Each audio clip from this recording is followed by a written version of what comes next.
말씀은 누가복음 14장 7절에서 24절까지의 말씀입니다. 신약성경 119면 누가복음 7절에서 24절까지의 말씀 제가 봉독해 드리겠습니다.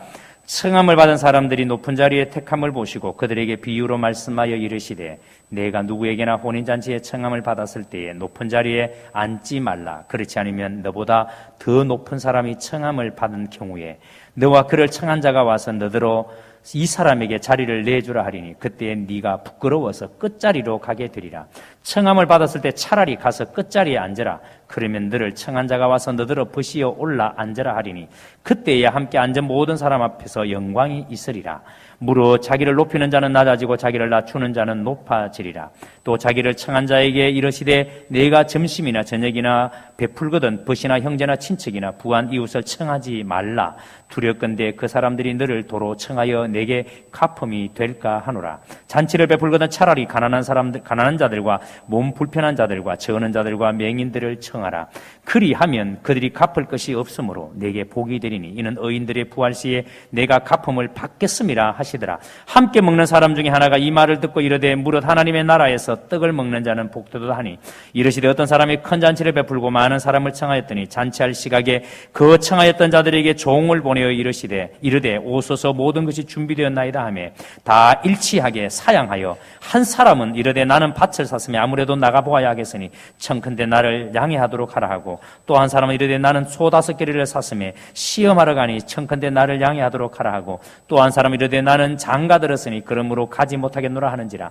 종이 돌아와 주인에게 그대로 고하니 이 집주인이 노하여 그 종에게 이르되 빨리 시내로 거리와 골목으로 나가서 가난한 자들과 몸 불편한 자들과 맹인들과 저는 자들을 데려오라 하니라. 종이 이르되 주인이여 명하신 대로 하였으되 아직도 자리가 있나이다. 주인이 종에게 이르되 길과 산 울타리로 나가서 사람을 간건하여 데려다가 내 집을 채우라. 내가 너에게 말하노니 전에 청하였던 그 사람들은 하나도 내 잔치를 맛보지 못하리라 하였다 하시니라.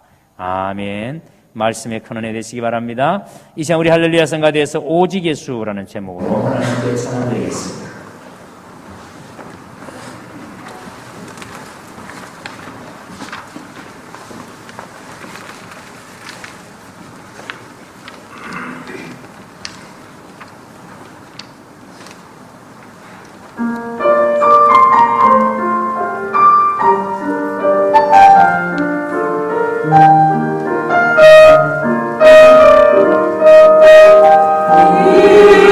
일어나지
나오신 여러분들을 주님 환영하고 축복합니다. 우리 사랑하며 인사하고 말씀 받겠습니다. 손을 꼭 잡고 인사합니다. 예수님 안에 기쁨이 있습니다. 다시 한 번 더 인사합니다. 당신이 참 기뻐 보입니다. 기뻐 보인다 하는데도 하나도 안 기쁜 것처럼 이렇게 인상 팍 쓰고 있으면 오해합니다. 하나님 오늘도 여러분에게 큰 은혜를 주시기를 주의 이름으로 축원합니다. 우리가 교회 다니면서 갖는 생각이 뭐냐면 교회 다니면 정말 기쁨이 있는가, 교회 다니면 정말 즐거운가 하는 생각을 갖습니다. 왜냐하면 예수님 안에 기쁨이 있다 그러고, 그래서 바울도 항상 기뻐하라 라고 말합니다. 내가 다시 말하노니 기뻐하라, 이렇게 기뻐하라고 말하는 거 보니까 예수님 믿으면 정말 기쁜가 라는 질문이 생깁니다. 자, 그런데 여러분들이 정말 교회를 나와 보니까 기쁘다 안 기쁘다? 다시 한 번 더. 여러분 정말 교회에 나와서 신앙생활 해보니까 기쁘다 안 기쁘다? 정말 기쁩니까? 그렇군요. 야, 제가 참 큰 오해를 하고 있었습니다. 왜냐하면 너무 이렇게 얼굴을 저를 쳐다보고 있으니까 오늘 내가 뭐 또 잘못했나, 내가 큰 잘못이 있나 이렇게 생각하고 여러분에게 큰 오해를 했습니다. 다시 한 번 더 말씀드립니다. 예수님 안에 정말 기쁨이 있습니다. 자, 그런데 예수님께서 이렇게 말씀하셨습니다. 이 땅에 예수님께서 오시면서 예수님께서 때가 찼다, 하나님의 나라가 가까웠다. 예수님께서 때가 찼다라고 말씀하시면서 하나님의 나라를 선포했습니다. 예수님이 오셔서 이 땅에 하나님의 나라를 이루셨습니다. 그러면서 예수님께서 뭐라고 하셨는가 하면은 수고하고 무거운 짐진 자들아 다 내게로 오라. 수고하고 무거운 짐진 자들아 다 나의 나라로 오라. 내가 너희를 뭐 하리라? 쉬게 하리라. 여러분 쉬게 한다라는 말이 뭐냐면 우리에게 안식, 우리에게 즐거움이 있단 말이에요. 여러분 주님께서는 우리에게 이렇게 말씀합니다. 내게로 오너라. 내가 너희에게 기쁨을 준다, 즐거움을 준다라고 말씀합니다. 자, 예수님께서 분명히 우리가 주님 앞에 나오면 우리에게 즐거움을, 기쁨을 준다 그러는데, 근데 솔직히 여러분 우리가 신앙생활을 하면서 이런 의문이 생깁니다. 예수 믿으면 기쁜다 그랬는데 왜 저분은 하나도 안 기뻐 보이는가? 그리고 내 마음에는 왜 진짜 기쁨이 없는가? 여러분 내가 지금 자신 있게 기쁨이 있습니다라고 말하는데 어느 날 성질 날 때는 기쁨이 뭐고 다 집어차버리고 그냥 성질이 막 나는데, 자 여러분 정말 내 속에 주님이 주시는 기쁨이라는 게 뭔가, 주님이 나에게 주시는 즐거움이라는 게 뭔가. 그래서 예수님 안에 쉼이 있고 예수님 안에 참된 안식이 있다 그러는데, 자유가 있다 그러는데, 오늘 우리가 그 말씀, 오늘 여기에 대해서 우리가 주님께서 다시 한 번 더 우리에게 하시는 말씀을 우리가 귀담아 듣고 주의 음성을 듣고 여러분의 믿음이 자랄 수 있게 되기를 주의 이름으로 축복합니다. 예수님께서 공생애를 시작하시면서 제일 먼저 행하신 사역이 가나안 혼인잔치집에 가서 물로 포도주를 만드는 일이었습니다. 예수님과 마리아가 함께 잔치집에 갔는데, 근데 잔치가 한참 무르익을 즈음에 그만 포도주가 떨어졌다라고 이야기합니다. 자, 여러분 분명히 주인은 오늘 손님이 어느 정도 올 것이다 예상을 하고 포도주를 준비를 했을 거예요. 그런데 손님이 예상보다 많이 왔든지 아니면 손님들이 많이 먹었든지 여하튼 잔치가 한참 무르익을 즈음에 포도주가 떨어지고 말았습니다. 잔치집에 포도주가 떨어졌으니까 세상에 그보다 더 큰 낭패는 없죠. 자, 그러니까 여러분 주인이 난감해할 때에 그때 마리아가 이렇게 말합니다. 예수님이 뭐라고 시키든지 간에 시키는 대로 하면 된다. 자, 그래서 하인들에게 예수님께서 뭐라고 말합니까? 항아리가 있느냐? 그 항아리에 물을 채워라. 그런데 그 항아리는 어떤 항아리입니까? 여러분 유대인들은 집집마다 손님들이 자기 집에 오면 반드시 손 씻을 물과 발 씻을 물을 내놔야 합니다.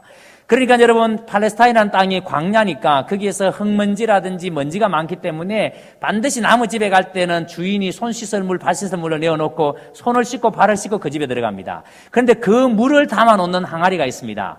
자, 그런데 여러분 예수님께서는 그 항아리를, 비어있는 항아리를 모아라. 그리고 그 항아리에 물을 채워라 하고 말씀합니다. 그리고는 하인들에게 여기에 있는 이 항아리에 있는 물을 떠다가 연회장에다가 갖다 내어라. 그러니까 사람들이 모여있는 그 잔치집에다가 이 물을 떠다 줘라 이렇게 말합니다. 자, 여러분 그런데 그 물을 떠다 주니까 그 물이 뭐가 됐다?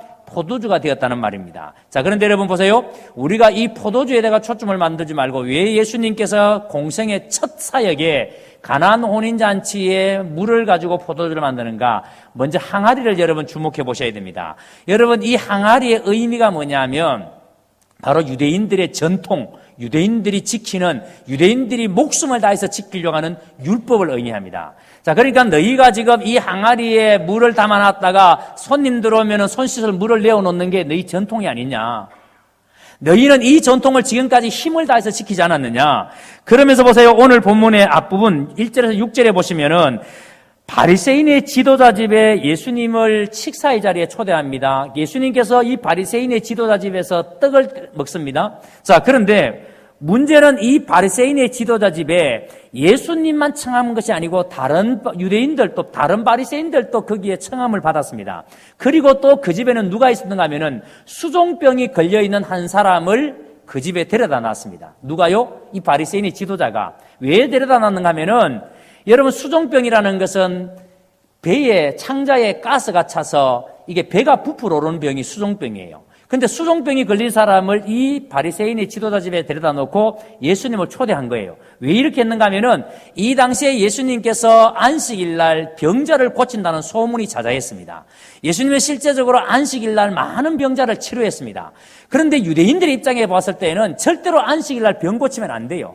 절대로 유대인들의 전통에는 안식일 날 무슨 일을 하면 안 돼요. 유대인들은 무려 여러분 율법에 대해서 613가지의 규정을 만들어 놓고 철저하게 무엇을 하지 말아야 된다는 걸 했습니다. 그리고 안식일에만 대해서도 39가지의 규정을 만들어 놨습니다. 안식일 날은 물건을 들어서는 안 된다. 안식일 날은 1점 몇 킬로까지 걸어가서는 안 된다. 안식일 날 뭐 해서는 안 된다. 이런 규정을 무려 39가지를 만들어 놨습니다. 자, 그런데 안식일날 예수님이 병을 고친다는 소문을 들었기 때문에 그것이 사실인지 아닌지를 이 바리새인의 지도자가 확인해 보고 싶은 겁니다. 소문대로 진짜 예수님이 안식일날 병을 고치는지 안 고치는지. 그래서 잔치의 자리에 초대해 놓고 수종병 걸린 사람을 그 집에다가 데려다 놓는 겁니다. 자, 그런데 예수님께서 그 수종병 걸린 사람을 만나서는 안식일인데 병을 고쳤다 안 고쳤다? 고쳤습니다. 오늘 본문에 보니까 예수님께서 그 수종병 걸린 사람을 병을 고쳐서 돌려보냈습니다. 그런데 그 모든 상황을 오늘 1절에 보니까, 여러분 14장 1절에 보니까 뭐라고 합니까? 엿보고 있더라 그랬습니다. 그들이 엿보고 있더라. 이 엿봤다는 말이 무슨 뜻인가 하니까 이 바리새인들이 예수님을 초대한 거나 수종병 걸린 사람을 데려다 놓은 것이 목적이 있다는 거예요. 의도가 있다는 거예요. 그런데 그 의도라는 것이 좋은 의도가 아니에요. 뭔가를 책잡기 위해서, 꼬투리를 잡기 위해서 여러분 수종병 걸린 사람을 데려다 놓고 예수님을 초대한 겁니다. 그런데 꼬투리를 잡기 위해서 예수님을 초대했는데 예수님은 꼬투리 잡힐 일을 했다 안 했다? 했다는 거예요. 지금 예수님께서 꼬투리 잡힐 일을 하신 거예요. 안식일 날 병을 고치면 안 되는데 안식일 날 예수님께서 수종병 걸린 사람을 고친 것입니다. 그런데 예수님께서는 지금 이렇게 바리새인들이 엿보고 있다는 사실을 알았을까요? 몰랐을까요? 알았죠. 알면서도 예수님께서는 의도적으로 수종병 걸린 사람을 고쳤습니다. 왜냐하면 앞에서 여러분 가나안 혼인잔치의 그 사건을 제가 말씀드린 것처럼 지금 이 유대인들은 전통에 사로잡혀서 철저하게 전통을 지킨다는 거예요. 그래서 무엇을 하지 않는 것으로, 안식일 날은 무엇을 안 하는 것으로 철저하게 그것을 지켰다는 겁니다. 그런데 예수님께서는 안식일 날 병을 고치니까 도무지 이분이 누군가, 이 안식일을 범하면서 이렇게 하나님의 나라를 이야기하시는 이분이 누군가. 그래서 예수님께서는 바리새인에게 묻습니다. 이렇게 수종병을 걸린 사람을 고쳐놓고 이렇게 묻습니다. 3절에 보세요. 안식일에 병 고쳐주는 것이 합당하냐 합당하지 않느냐라고 묻습니다. 자, 여러분, 예수님께서 안식일에 병을 고쳤습니다. 그리고 묻습니다. 맞느냐 안 맞느냐 물었습니다. 그러면 바리새인은 뭐라고 대답해야 돼요? 틀렸습니다. 예수님 당신이 틀렸습니다. 안식일 날 병 고치면 안 됩니다. 이렇게 말해 옳잖아요. 여러분, 그걸 책잡기 위해서 지금 예수님을 초대한 거니까. 자, 그런데 여러분 오늘 본문에 보니까 이 분명히 율법에 저촉되는 일을 했고 예수님께서 맞느냐 틀리느냐 물으셨는데 이 바리새인은 대답을 합니까 안 합니까? 안 합니다. 잠잠하다 그랬습니다. 그들이 잠잠하거늘 할 말을 못해요. 말을 못합니다. 자, 이 사람들이 아무 말 하지 않을 때 4절에서 6절을 보세요. 예수님께서 한 비유를 가지고 이야기합니다.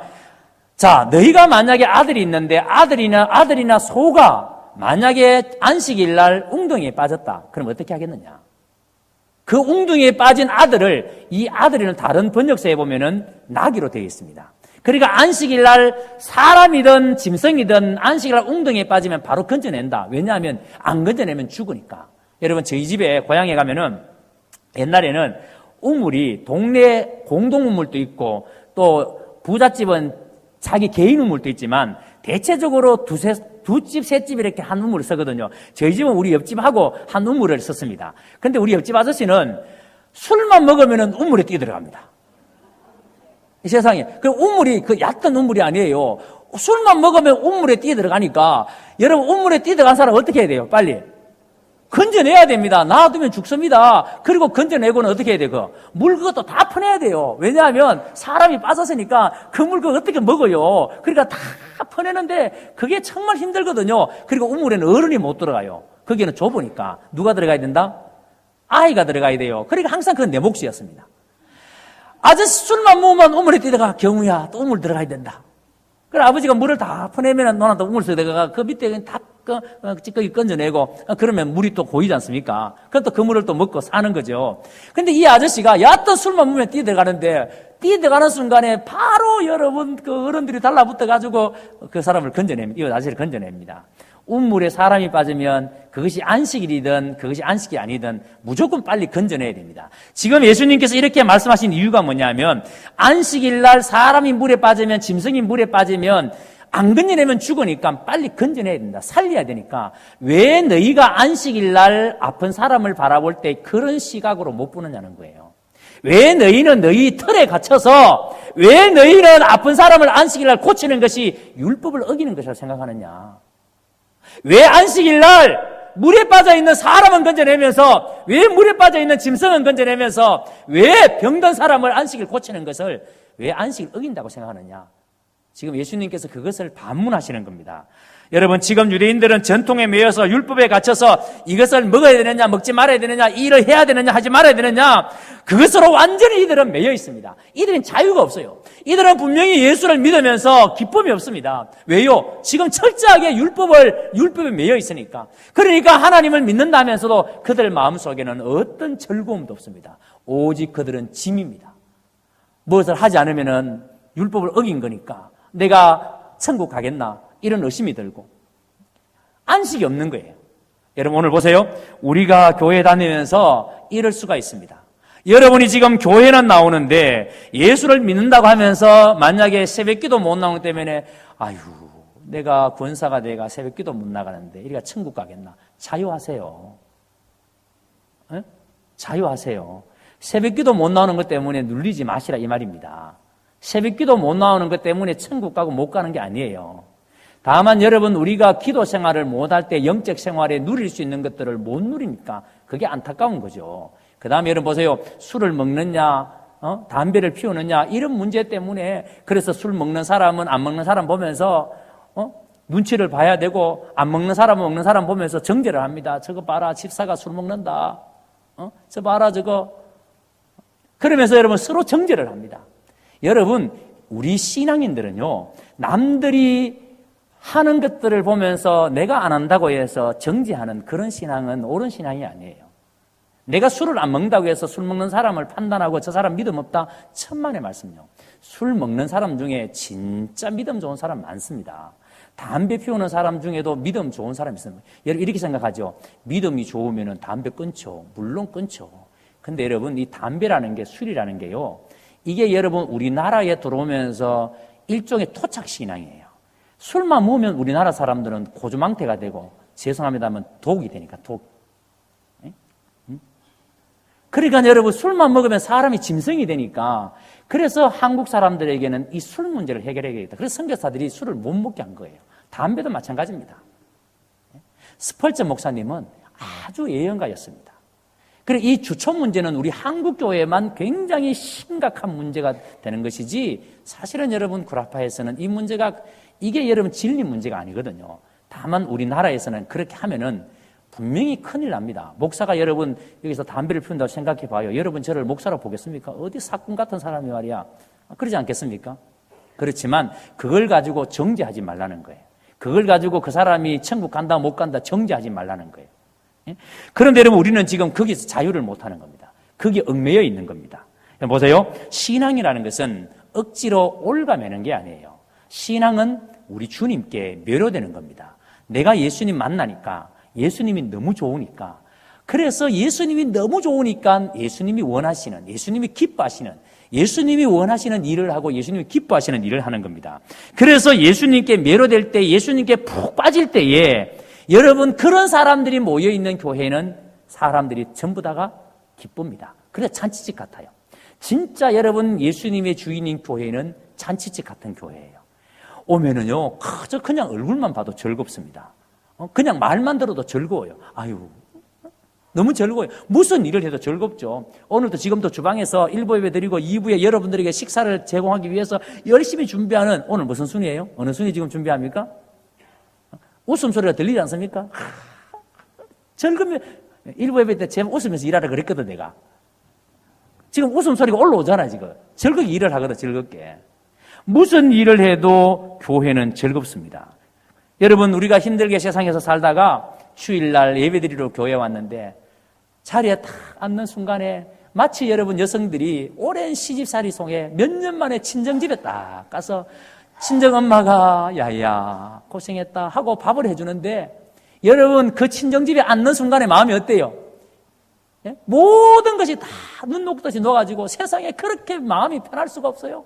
여러분 교회가 그런 곳이에요. 세상에서 시달리고 세상에서 힘들게 살다가 여러분 주일날 예배드리러 오면은 예배당에 딱 앉는 순간에 그냥 앉으면 아휴 좋아라. 앉는 순간부터 예배 언제 마치러? 오늘 목사님 설교 좀 짧게 해야 될 긴데 이러지 않고 앉는 순간부터 좋은 거예요. 그냥 즐거운 거예요. 성도들 바라만 봐도 좋고 그래서 좋으니까 그냥 아유, 집사님 반갑다고 한 주간 잘 지내느냐고 그래서 반갑게 인사하는 거죠. 근데 안 즐거우면 어때요? 안 보려고 못 본 척하고. 교회는 그런 곳이 아니라는 거예요. 그래서 여러분 우리가 아무리 세상에 힘들게 살더라도 교회 오면은 신이 납니다. 즐겁습니다. 예수님의 제자들 중에 베드로, 야고보, 요한이 예수님과 함께 변화산에 기도하러 올라갔는데 얼마나 좋았던지 거기가 얼마나 행복했던지 예수님에게 주님 여기 너무 좋습니다. 여기서 초막zet을 지읍시다. 하나님 모세를 위해서 하는 엘리야를 위해서 하나는 주님을 위해서 지어서 우리 여기 삽시다. 난리가 났습니다. 좋으니까. 여러분 교회는 그런 곳이에요. 너무너무 좋은 곳. 내가 우리 집에 가는 것보다 여기 있는 게 더 좋다고 할 만큼 좋아야 돼요. 그런데 예수님께서는 그 즐거움을 가지고 어디 가자? 내려가자. 산 아래로 내려가자. 왜요? 산 아래는 지금 다른 제자들이 귀신 들린 아이 하나 붙들고 귀신 못 쫓아내가지고 난리가 난 세상입니다. 세상에는 고통이 있고 세상에는 아픔이 있는 곳이에요. 거기 가서 뭐 하라고? 그 세상 치료하라고. 그 세상 고치라고. 그래서 여기서 천상의 기쁨을 누리고 우리가 세상에 나가서 세상을 살맛나게 하는 사람. 그게 그리스도인이에요. 그게 예수 믿는 사람이에요. 아멘. 자, 근데 보세요. 교회가 이렇게 잔치집 같아야 되는데 잔치집 같은 교회가 오늘 본문에 어떤지 보세요. 7절에서 10절에 보시기 바랍니다. 지금 예수님과 함께 이 바리새인의 집에 청함을 받은 다른 사람들이 있습니다.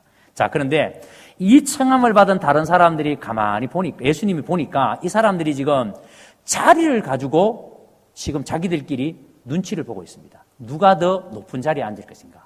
누가 더 높은 자리에 앉을 것인가? 여러분, 이게 무슨 말인가니까 우리나라는 서열 문화가 어느 나라보다도 굉장히 뿌리 깊습니다. 그렇죠? 그래서 제일 먼저 동창회 가서 모이면 뭐부터 묻습니까? 니 몇 했냐? 그리고 일단 내보다 기수가 낮으면 뭐 합니까? 일단 반말입니다. 예? 일단 반말이에요. 그러니까 나보다 학교가 후배다고 생각하면은 무조건 반말입니다. 그 다음에 어디 회사에 가도 직급대로. 그래서 항상 여러분 우리나라는 모든 사회 구조가 서열 문화입니다. 서열 문화. 심지어는 여러분 이런 것이 오늘날 교회 안에 주제있다는 거예요. 교회 안에도 여러분 직분이 서열화되어 있습니다. 서리사보다는 안수사가 높고 안수사보다는 장로가 높고 이게 서열화되어 있습니다. 여러분 교회는 그런 곳이 아니에요. 교회는 여러분 모든 직분은 서열이 아니에요. 그런데 왜 여러분 우리가 이런 문화 속에 삽니까? 왜 우리가 이렇게 살아갑니까? 어떤 행사에 가보니까 높은 사람, 소위 말해 사회적으로 이렇게 좀 이렇게 그 높은 자리에 있는 사람들이 오면은 헤드 테이블에 앉아요. 헤드 테이블에. 좋은 그런데 그 자리에 누가 같이 앉느냐가 참 중요해요. 그래서 내가 만약에 대구시장 앉아 있는 자리에 같이 앉으면 나는 대구시장급이야. 그리고 여러분 보세요. 뭐 결혼식을 한다든지 아니면은 뭐 장례식을 할 때 하안을 보내오는데 쫙 있는데 보면은 만약에 대통령, 문재인 이렇게 딱 부전하면은 야, 이 집 대단한 집이다. 대통령이 하안을 보내네? 엄청나게 여러분 거기에 막 자존감이 높아지는 거예요. 모든 사람들이 도대체 대통령하고 무슨 관계냐고. 그러니까 전부 우리나라의 사람들의 생각 속에는 그렇게 높은 사람, 높은 자리에 있는 사람과 함께 한다는 것이 엄청난 자부심을 느끼는 거죠. 자, 그런데 오늘 예수님께서는 지금 잔치집에 가서 뭐 하지 말라 그럽니까? 절대 너희가 상석에 앉지 말라 그럽니다. 높은 자리에 앉지 말라 그럽니다. 왜냐하면 만약에 네가 상석에 앉아 있다가 그런데 네보다 더 높은 사람이 온다면은 너는 그 자리를 비워줘야 한다. 그리고 너는 만약에 그렇게 하다가 제일 끝자리 말석에 가서 앉게 되면은 네 얼마나 부끄럽냐. 그러니까 절대로 네가 어느 잔치집에 가면은 네가 스스로 높은 자리에 앉으려고 상석에 앉으려고 애쓰지 말아라. 너는 처음부터 어디 앉아라? 그냥 말석에 앉아 있어라. 네가 말석에 앉아 있으면 주인이 나중에 너를 어떻게 한다고요? 형제요, 일어나라. 형제 왜 거기 앉아 있니? 형제 와서 여기 앉으라고. 그래서 주인이 높여줄 때, 주인이 높은 자리에 앉혀줄 때 그게 진짜 높아지는 거지. 그게 영광이지. 내가 알아서 내가 높은 자리에 찾아서 내가 한번 높아져 보겠다고 하는 거 절대 그렇게 하지 말라는 거예요. 여러분 무슨 말인지 이해가 되십니까? 여러분 우리는 세상에서 얼마나 높아지지 못해서 난리가 납니까? 오늘도 여러분들이 교회에 들어오실 때에 우리 교회 앞에서 선거철이니까 많은 분들이 1번, 2번, 3번 흔들어대고 난리가 났습니다. 한국어 365일 늘 선거하면 여러분들 대우받습니다. 안 그래요? 365일 선거만 하면 우리 국민들 다 대우받아요. 다 90도 인사하고 심지어는 도로가에 막 난리가 났습니다. 지금 막. 그런데 여러분 선거가 끝나고 난 뒤에 여러분에게 90도로 인사하는 사람 봤습니까? 아는 척하는 사람 봤습니까? 여러분 그 자리가 전부 다 자기를 높이는 자리. 자기를 다 높이는 자리. 그게 진짜 여러분 그 자리가 말석이라고 생각한다면은 선거 끝나고 난 다음에도 선거철처럼 똑같이 그렇게 유권자들에게 보여야 정상이에요. 그렇지 않습니까, 여러분? 근데 그 자리가 상석이니까. 스스로 여러분 높아져 보겠다고 나섰으니까. 물론 여러분 그렇지 않는 분도 많습니다. 자, 그런데 예수님께서는 절대로 그렇게 스스로 높아지려고 하지 말아라. 그래서 10절에 보세요. 친구여 올라와라. 이랬을 때 이 사람이 진짜 영광을 얻게 된다 하면서 절대로 스스로 높여지려고 하지 말라. 이어지는 11절 보십시오. 무릇 자기를 높이는 자는 뭐하고? 낮아지고 자기를 낮추는 자는 뭐한다? 높아지리라. 자기를 높이는 자는 낮아지고 자기를 낮추는 자는 높아지리라 라고 말씀합니다. 여러분 이 말씀을 가만히 보시면은 이 말씀은 잔치집, 결혼집만 두고 하시는 말씀이 아니라는 것을 우리가 금방 이해가 됩니다.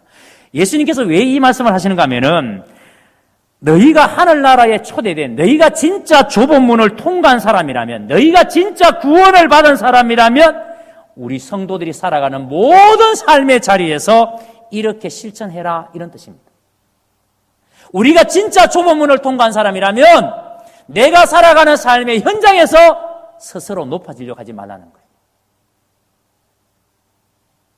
여러분이 그것이 가정이든 회사든 어디든지 간에 우리가 진짜 예수를 믿는 사람이라면, 예수 안에서 구원을 받은 사람이라면, 좁은 문을 통과한 사람이라면 스스로 높아지려고 하지 말라는 거예요. 여러분 특히 교회 공동체는 천국을 맛보는 곳입니다. 그렇죠? 여러분 우리가 이 교회라는 공동체는 축소된 천국이에요. 우리가 천국 가게 되면은 이 교회에서 누렸던 것들을 천국에 가면 고스란히 누리게 됩니다. 자, 그런데 여러분 교회에 와 보니까 야 진짜 세상하고 다르구나. 이 교회라는 것이 이런 것이구나. 야, 이 교회라는 것이 엄청난 것이구나. 이렇게 세상과 다르다는 것이 도대체 뭘 가지고 우리가 다르다라고 말할 수 있어요? 여러분, 이 교회 공동체는 세상에서 도저히 누릴 수 없는, 느낄 수 없는 것들을 느끼는 것이 교회예요. 그러니까 천국에서 경험되어지는 것을 이 땅에서 누리는 곳이 교회 공동체예요. 그러니까 늘 천상의 잔치가 열리는 곳이 교회인데, 그런데 여러분, 늘 천상의 잔치가 열리는 곳이 교회인데 교회 안에서 자리 싸움이 웬 말이냐 말이에요. 상석에 앉겠다라고 욕심내는 게 그게 가당하냐 말이에요. 어떻게 우리가 천상의 꿈을 가지고 사는 사람들이, 어떻게 우리가 좁은 문을 통과한 사람들이 어떻게 자리 가지고 싸울 수 있느냐 말이에요. 네가 높냐 내가 높냐 이걸 가지고 어떻게 싸울 수 있느냐 말이에요. 그런 곳에서 어떻게 자리 싸움이 있다는 것이 가당하냐고 주님께서 물으시는 겁니다.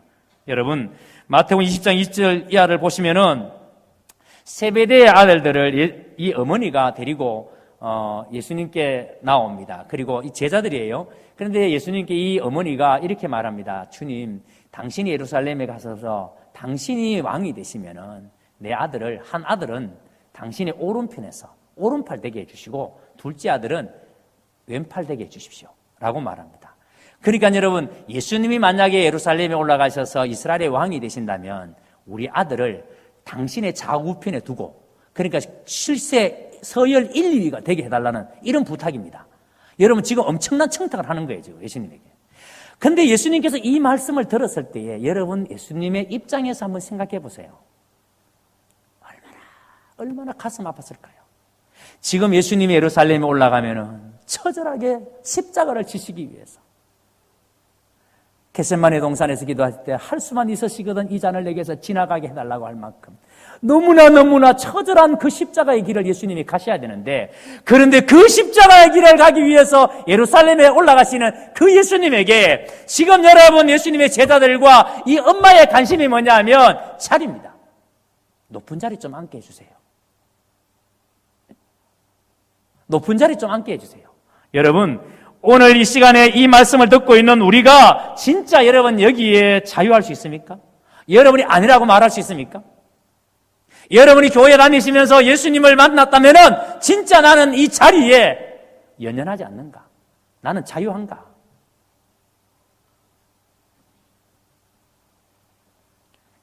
이미 우리에게 하나님의 나라가 임하였는데 여전히 여러분 내 생각 속에 내가 소망하고 내가 기대하는 것은 세상적인 성공, 나 세상에서 좀 성진을 했으면 좋겠어. 나 교회에서 장로도 되고 권사도 좀 돼봤으면 좋겠어. 내가 세상에서 부자가 좀 돼봤으면 좋겠어. 더 높은 자리로 올라가는, 왜? 무엇 때문에 그런 생각을 하시느냐 말이에요. 그 생각 속에 주님이 계십니까? 내가 높은 자리를 이야기할 때 그 생각 속에 주님이 계십니까? 우리가 사회적으로 높은 자리에 올라가면 할 수 있는 일이 참 많죠. 영향력을 참 많이 미칠 수 있죠. 그런데 만약에 그 높은 자리에서 우리가 영적이지 못하면 여러분, 나도 힘들지만 다른 사람도 힘들게 만듭니다. 예수님께서 뭐라고 했습니까? 인자가 온 것은 섬기려 하고, 인자가 온 것은 섬김을 받기 위해서 온 것이 아니다. 인자가 온 것은 섬기려 하고 많은 사람의 대속물로 내어주기 위해서 오셨다. 예수님이 이 땅에 오신 것은 섬김을 받기 위해서 오시지 않았다고 말합니다. 섬기려 하고 많은 사람의 그 죄를 위해서 자기가 제물이 되기 위해서 오셨다고 말합니다. 여러분, 예수님이 이렇게 오셨고 그 예수님을 믿는 우리가 이 교회 공동체 안에서 여러분 어떻게 살아야 되겠습니까? 어떻게 그 예수님을 믿는 우리가 자리를 탐하면서 살 수 있느냐 말이에요. 어떻게 여러분 그 교회 공동체 안에서 네가 높니 내가 높니 이런 걸 가지고 싸울 수 있느냐 말이에요. 오늘 우리는 하나님의 나라 잔치에 참여한 사람들입니다. 그러니 여러분, 우리는 이 주님을 닮아야 하고 주님을 닮는 것은 당연한 것입니다. 그래서 그럼 보세요. 세상 사람들은 자기 집에 잔치를 한다면 손님들 가운데 사회적으로 영향력 있는 사람들을 온다면 큰 영광으로 생각합니다. 앞에서 말씀드린 것처럼 결혼식이나 장례식 할 때에 사회에 영향력 있는 사람들이 오면은 그게 얼마나 큰 영광인지. 자, 그런데 오늘 12절에서 14절에 보세요. 예수님께서 이런 생각이 잘못된 생각이다라고 말합니다. 여러분 눈여겨보셔야 됩니다. 왜 예수님이 이 생각이 잘못되었는지 12절 자기를 청한 자에게 이르시되 네가 점심이나 저녁이나 베풀거든 벗이나 형제나 친척이나 부한 이웃을 청하지 말라. 네가 만약에 잔치를 한다면은 벗도 청하지 말라, 형제도 청하지 말라, 친척도 청하지 말라, 부한 이웃도 청하지 말라 그럽니다. 여러분 이것을 우리가 문자적으로 잘못 이해하면은 그러면 목사님 도대체 잔치할 때 누구 청하란 말입니까? 누구 청해서 잔치해야 됩니까? 우리 오해할 수 있어요. 이 말은 왜 청하지 말려는 그 하나 주님께서 하시는 말씀의 의미를 알아야 됩니다. 자, 그 다음 보세요. 두렵건대 그 사람들이 너를 도로 청하여 내게 가품이 될까 하노라 그랬습니다. 이게 무슨 말인가 하니까 이렇게 여러분 가족이나 친척이나 형제나 부한 이웃들을 청해 놓으면은 이 사람들이 나중에 다시 여러분들을 청한다는 거예요. 내가 그 사람들을 청하면 그 사람도 나를 청한다는 거예요. 자, 그러니까 나는 이미 그 사람을 섬긴 것이 아니라 이미 받을 것을 다 받아봤습니다. 줄 것도 다 줘버렸습니다. 우리가 마치 이런 거예요. 결혼식 할 때에 우리가 천척장을 돌립니다. 그러니까 천척장을 돌린다는 말은 뭐예요? 꼭 와주십시오. 축하해 주십시오. 그러면 실제적으로 원칙적으로는 여러분 천장을 받고 가서 정말 축하합니다 하면은 그거 다 되는 거예요. 외국의 문화가 그런 문화예요. 근데 우리나라는 어떤 문화가 있는가 하면은 반드시 뭘 가져가야 된다? 예? 부조를 들고 가야 됩니다. 축의금을 들고 가야 돼요. 근데 축의금은 받아놓으면 다 뭐다? 빚이다. 왜? 돌려줘야 되니까. 세상에도 없는 이런 문화가 우리나라에는 있어요. 축의금 문화가. 그러니까 축의금은 돌려줘야 되니까. 그런데 여러분 보세요. 만약에 여러분들이 잔치집에 진짜 가난한 사람, 여러분 병든 사람, 아픈 사람, 사회적으로 약자들, 힘없는 사람을 초대했습니다. 이 사람을 초대하면은 여러분 그 사람에게 식사를 대접했습니다. 여러분 그 사람에게 잘 대접했습니다. 그런데 그 사람은 여러분에게 대접할 것이 있다 없다? 없다. 근데 오늘 예수님께서 만약 너희가 잔치를 한다면은 이렇게 이웃이나 친척이나 부유한 사람을 초대하지 말고 병든 사람, 가난한 사람, 연약한 사람들을 초대해라. 이렇게 말씀합니다. 그렇게 초대하라는 이유가 뭐냐면 그 사람들은 우리에게 갚을 것이 없는 사람들이기 때문에. 자, 이렇게 갚을 것이 없는 사람들을 우리가 잘 섬기면은 누가 감당을 했습니까? 이런 의인들의 부활 시에 내가 갚음을 갚겠음이라 하시더라. 주님이 갚아주신다고 말씀합니다. 만약에 여러분 부유한 사람을 초대해서 잔치에 참여하면은 그 부유한 사람이 나를 초대하고 갚아줍니다. 부유한 사람이. 그러니까 주님이 우리에게 갚을 게 없어요.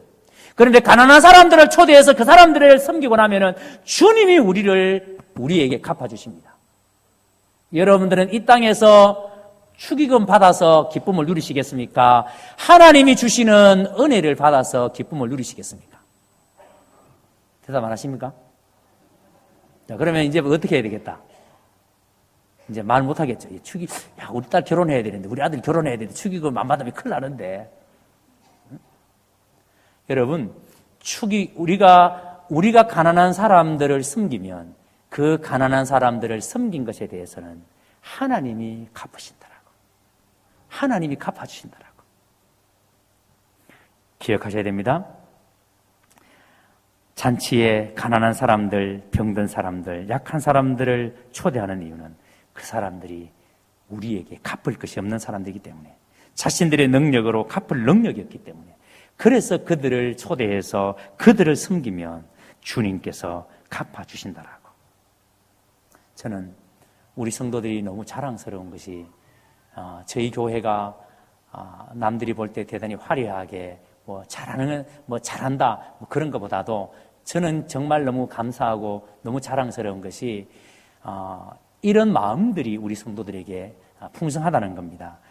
저희 교회 육상수 집사님이 교회에 안 나오신 지가 꽤 오래됐습니다. 피부암이 걸리셔서 수술받고 그 다음에 몸에 피부병이 걸리셔서 오랫동안 병원에 치료하면서 그게 또 부작용이 생겨서 지금 정말 말이 안 해요. 지난번에는 또 갑자기 몸이 안 좋으셔서 병원에 입원해야 된다고 연락이 왔어요. 근데 그 일을 지금 우리 신정직 목사님이 군말하지 않고 가서 하루 종일 병원 가서 뒷바라지를 하고 그러거든요. 제가 참 우리 목사님 잘한다. 참 귀하다. 예? 이름 나는 일도 아니고 폼 나는 일도 아니고 한다고 해서 여러분 돈 생기는 일도 아니고. 근데 여러분 우리 교회가 이웃 섬김이라든지 아동센터라든지 이런 일들을 하는데 여러분들은 지금 그 일에 헌금으로 후원하고 계시잖아요. 지역아동센터에 여러분들이 후원하고 계시고 이 일이 여러분이 직접 참여하는 겁니다. 그 참여하는 것 자체만 하더라도 여러분들이 너무 잘하시는 거예요.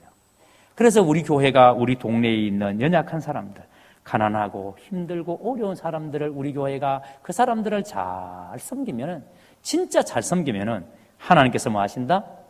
반드시 우리에게 갚으신다. 여러분 그게 교회예요. 여러분 교회가 해야 될 일이 그거예요. 우리가 모여서 천상의 기쁨을 누리고 그리고 난 다음에 여러분 우리 안에 연약한 사람들을 잘 돌보는 거, 우리 교회 안에 어려운 사람들을 잘 돌보는 거, 저는 그렇게 생각합니다.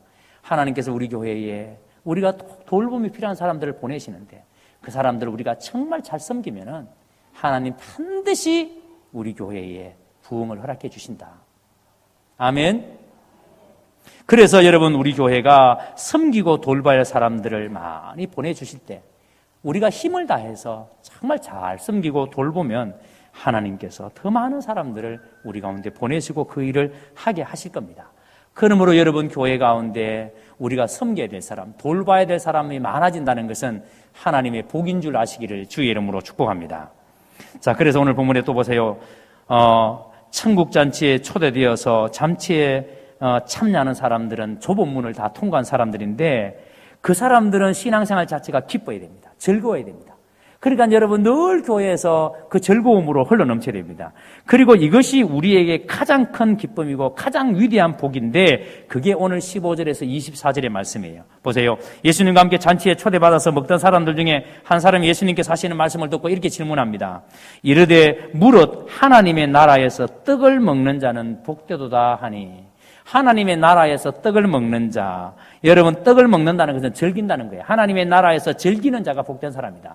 여러분들이 교회에 나와서 하나님 안에서 즐거움을 누리는 게 그게 복된 사람이에요. 그런데 예수님께서 이 말씀을 듣고 난 다음에 또 다른 비유를 들어서 예수님이 말씀합니다. 어떤 사람이 잔치를 베풀었는데 많은 사람을 청했습니다. 자, 그런데 보세요. 잔치를 열어놓고 많은 사람을 청했는데 그런데 종을 보내어서 사람들을 청해서 데리고 오라 모셔오라고 했는데 청함을 받은 사람들이 뭐라고 말하는가? 일치하게 18절에 일치하게 그러니까 처음에 청함을 받은 사람들이 한 사람도 예외 없이 다 뭐라고 하는가 하면 핑계를 댑니다. 무슨 핑계? 못 간다. 왜? 나는 밭을 샀는데 아무래도 밭에 나가서 이제 밭 막 샀으니까 거기에는 돌도 골라내야 되고 할 일이 많다. 그래서 잔치에 못 간다. 못 갑니다. 또 어떤 사람은 소를 샀다. 소 5마리나 샀는데 이 소가 일 잘하는지 안 하는지 나가서 시험해 봐야 된다. 그래서 못 간다. 또 어떤 사람은 나 장계 갔다. 장계 갔으니까 그러니까 나는 못 간다. 자, 여러분 처음에 초청을 받은 사람은 누구도 초청에 응하는 사람이 없어요.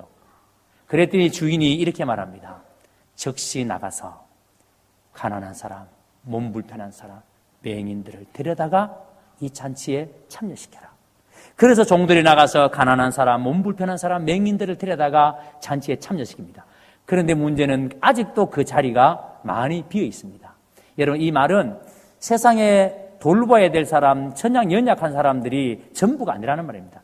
그러니까 아직까지 건강한 사람, 몸이 건강한 사람이 더 많다는 거예요. 자리가 비었습니다.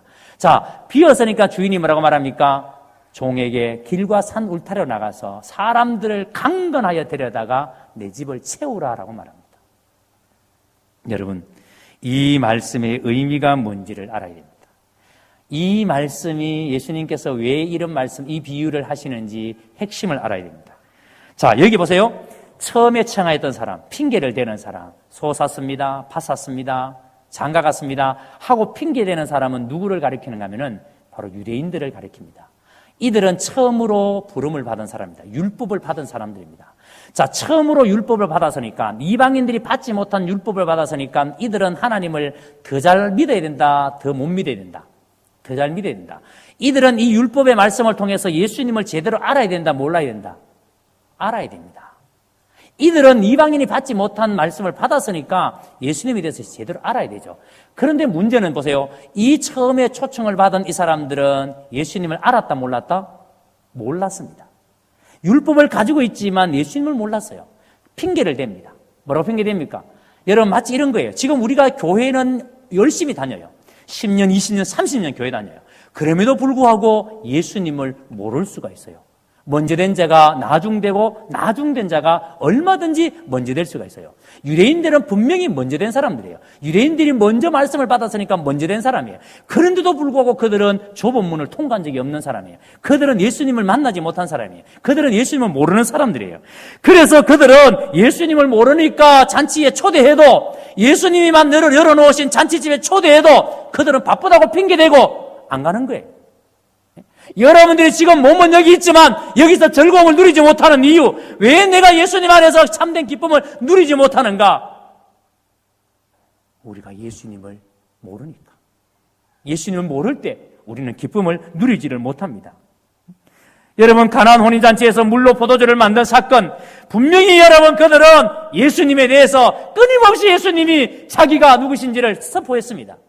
그리고 예수님의 제자들은 동서사방으로 흩어져서 예수님의 복음을 전했습니다. 예수가 누구신지를 선포했습니다. 그런데도 놀랍게도 유대의 종교 지도자들은 아무도 예수님을 믿지 않았습니다. 그들은 예수님이 전해지는 곳곳마다 오히려 그들을 잡아서 죽이려고 했고, 잡아서 옥에 가두었지 예수님을 믿지 않았습니다. 자, 그런데 보세요. 놀랍게 예수님의 복음이 전거되는 곳에 이렇게 유대의 종교지도자 유대인들은 예수님을 믿지 않았지만, 먼저 율법을 받았던 이들은 예수님을 몰랐지만, 예수님을 믿은 사람이 누굽니까? 그 당시에 아무도 주목하지 않는 가난한 사람들, 귀신 들려서 고통당하는 마리아, 세간에 앉아서 세금을 거두는 이 세리들, 사람들로부터 개라고 취급받던 이 세리들, 현장에서 가늠하다 잡힌 여인, 돌에 맞아서 죽을 뻔했던 이 여인, 처절하게 사회에서 소외되고 약자였던 이 사람들, 이 사람들에게 예수의 복음이 전거되어졌을 때에 이 사람들이 예수님을 만났습니다. 이 사람들이 좁은 문을 통과했습니다. 이 좁은 문을 통과한 이 사람들이 예수님의 십자가 그 죽음의 자리까지 이 사람들이 따라갑니다. 그런데 먼저 초대를 받았던, 먼저 예수님을 알 수 있던 이 유대인들은, 바리새인들은 예수님을 믿지를 못했습니다. 알아차리지를 못했습니다. 여러분, 이것이 복음의 특징입니다. 자기 의로 사는 자에게는 복음이 필요치 않습니다. 항상 높은 자리를 탐하고 스스로 높아지려는 사람은 절대 복음을 듣지 않습니다.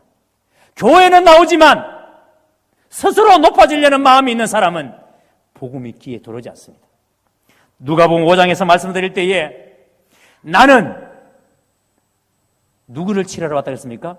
병든 자를 치료하러 왔다. 그래서 병든 자에게라야 의원이 설 데 있고 건강한 자에게는 의원이 설 데 없다 그랬습니다. 이 건강한 자가 누구예요? 스스로 건강하다고 믿는 사람, 바로 유대인들을 말합니다. 먼저 믿는 사람을 말합니다. 사랑하는 성도 여러분, 오늘 우리는 이 복음을 받아들인 사람, 우리는 좁은 문을 통과한 사람입니다. 맞습니까? 확실하게 맞습니까? 여러분 모두는 좁은 문을 통과한 사람이 맞습니까? 여러분 모두는 천국잔치에 참여한 사람이 맞습니까? 주님이 초청한 이 천국 자리에 오셔서 여러분은 이 잔치에 참여하고 있는 사람이 맞습니까? 만약 우리 가운데 아직까지 이 잔치에 참여하지 못했다면 오늘 여러분 주님의 부르심에 응답하시기를 바랍니다. 그리고 이 잔치에 여러분들이 진정으로 즐거움을 누리시기를 바랍니다. 그리고 여러분, 우리가 진짜 이 즐거움을, 이 기쁨을 누리려면, 여러분이 교회에 나오면서 진짜 기쁘게 생활하려면 우리가 먼저 낮은 자리에 가셔야 됩니다.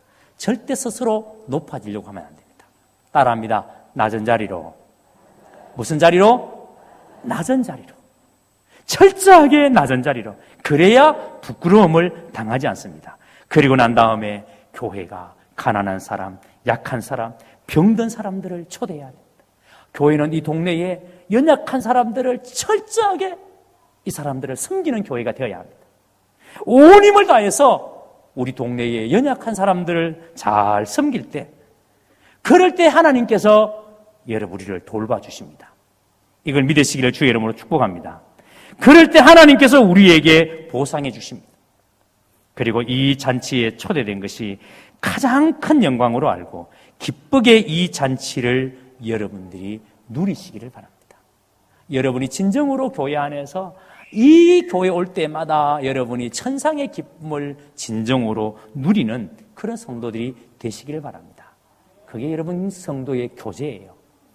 오늘 점심도 그래서 함께 먹어야 하고 함께 교제해야 되고, 이번에 국내 비전 트립 이번 주 수요일 날 가는데 120명이 지금 신청했는데 신청하지 않는 분들, 여러분 선거 빨리 끝내놓고 새벽같이 나가서 6시 시작하니까 하고, 이번 모든 분들이 다 비전 트립에 함께 할 수 있게. 왜냐하면 그게 누리는 거니까. 마음껏 성도의 기쁨을 누릴 수 있게 되기를 바랍니다. 그래서 우리 경운의 모든 성도들은 이 기쁨을 누리면서 하나님이 주시는 진정한 복을 누릴 수 있는 거룩한 공동체가 될 수 있게 되기를 주의 이름으로 축원합니다.